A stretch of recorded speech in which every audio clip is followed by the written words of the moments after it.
First of all, say I'm disappointed. If you look at roughly a 40-mile radius of where we're at right now, we have a population approaching probably close to 250,000. And if you take away the elected officials here, there's probably less than 50 people here.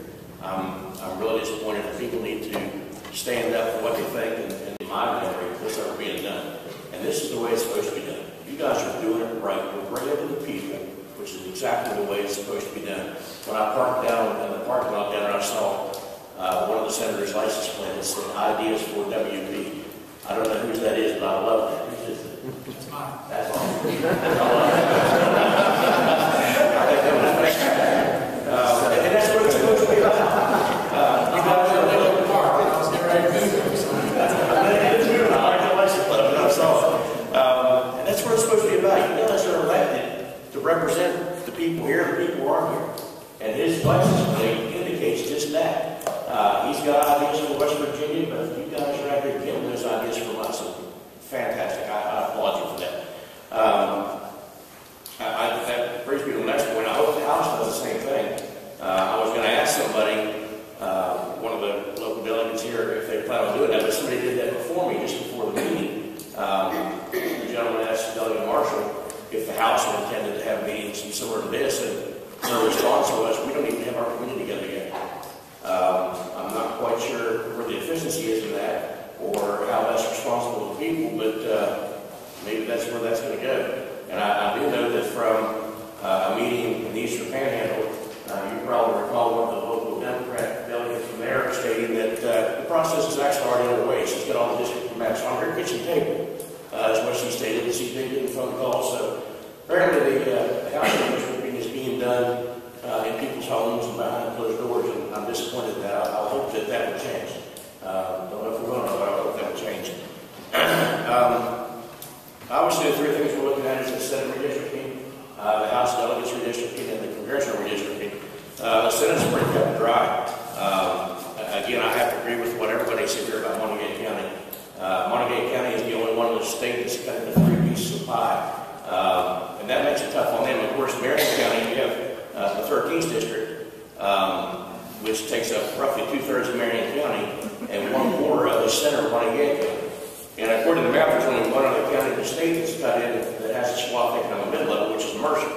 Now, there's only two districts, but there is a swath taken out of the middle of Mercer, so I would say those two counties are going to be your biggest attention getters. You can probably do something seriously with those, and I would like to see that change.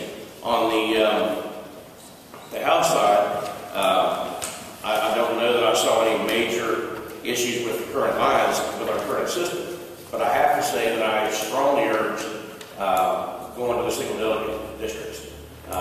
If you look at the way it's lined up right now, we don't have one vote representation because in Marion County, for example, we have 3 delegates. So the citizens of Marion County have 3 votes in Charleston in that side of the legislature. And there are some counties instead, as I understand, I believe Mason County may be one, although they have a district in Mason, they have 2 districts in Mason County. But I don't think they even have a delegate that lives in Mason County. So Mason County has no votes. In a technical sense, they do. But they have nobody that even lives in the county. I think that's a serious issue. And we have 3 hard-working delegates here. It's nothing against any of them. I know Mike, how long have you been there? 20 years? 15 years he's been there. Mike and Linda and Tim work hard. And I appreciate the work they do. I know that they feel that they have the best interest at heart. Their heart's the right place. I don't always disagree with their politics. But they're great people and they do a good job. This has nothing to do with them. We just need single delegate representation like most of the rest of the country has gone to. And I urge them to look at that. With the congressional districts, again, we hope there's no major changes in their boundaries. It's hoped that we'll do this in a sense that will cause the least amount of change and disruption. And again, I'm going to mention the same thing that Ryan already did. I saw a study that mentioned if you move Mason and possibly Clay County from the 2nd to the 3rd, that would make the numbers correct, and you've got minimal redrawing and minimal disruption of current lines. If we start really messing with our current district, I don't know what the possibilities are, but look at Montague County, Marion, Harrison in particular. We're separate counties, but we're a region that really works together. on economic development and other issues. And it would be a shame if any one of those three counties would be moved into another district. We have good representation now with Congressman McKinley, and it'd be good to see him continue to represent not only the entire district that he has now, but also keeping our counties together. I would hope that nothing will cause any of those counties to be moved in with the Eastern Panhandle, who have nothing in common with. We've got the 79 corridor that runs through there, and then of course the 70 runs right over the Northern Panhandle, which kind of keeps us in an area that we have something in common with each other. So hopefully there will be no disruption at all with the 1st district, and to get the numbers right, to be minimal disruption to districts 2 and 3. I greatly appreciate you guys being here, the time you've taken to be here, and what's going on, and make sure I didn't miss anything here. That was all I needed. Thank you very much. I'm a lifelong resident of Marion County, soon to be a senior citizen in a few months. I want to appreciate the daunting task that is before this committee, no doubt. When they named a task force, they named it right. But a few things to consider in making your decisions. You don't want to overcorrect. I heard a lot of talk about campaign costs here this morning. It's not about campaign costs. It's not about running for office. It's about representation. I can't help but think that there's some thoughts running through certain political camps that a single seat representation would give them a better shot at winning the race. And that's what it's not about. Remember what it's about, everybody out there.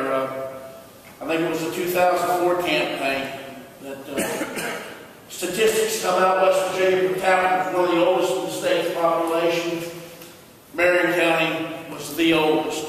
I appreciate Mon County's problems with their divisions. But think of this. If we've got the oldest population per capita in Marion County, or something goes wrong with that. Change is inevitable, but people don't always like change. If we go to the multiple seat representation that we have now, do away with that and go to that with the single seat districts, I'm afraid a lot of the voters will be discouraged, confused, and maybe not participate. One individual talked about picking up the phone and calling his representatives. Well, I know I've got representatives in this county on both sides of the House and the Senate. I have their numbers. I can pick up the phone. I can call them. This single seat district, I don't see where it's a fix-all or a great cure for any of the problems we have. I feel Marion County is very well represented the way it is now. Our delegates and our state senator are very responsible. And that change to a single seat is not going to improve that. And I would also encourage everyone to take this into consideration and talk about cost. You know, there's been a lot of soldiers paid a lot of costs. And there's a lot of costs more to be paid. So I think the multiple seat system is the best way we've got right now. And like I said, if you do too much overcorrect, maybe it will be wrong. So thank you for your time.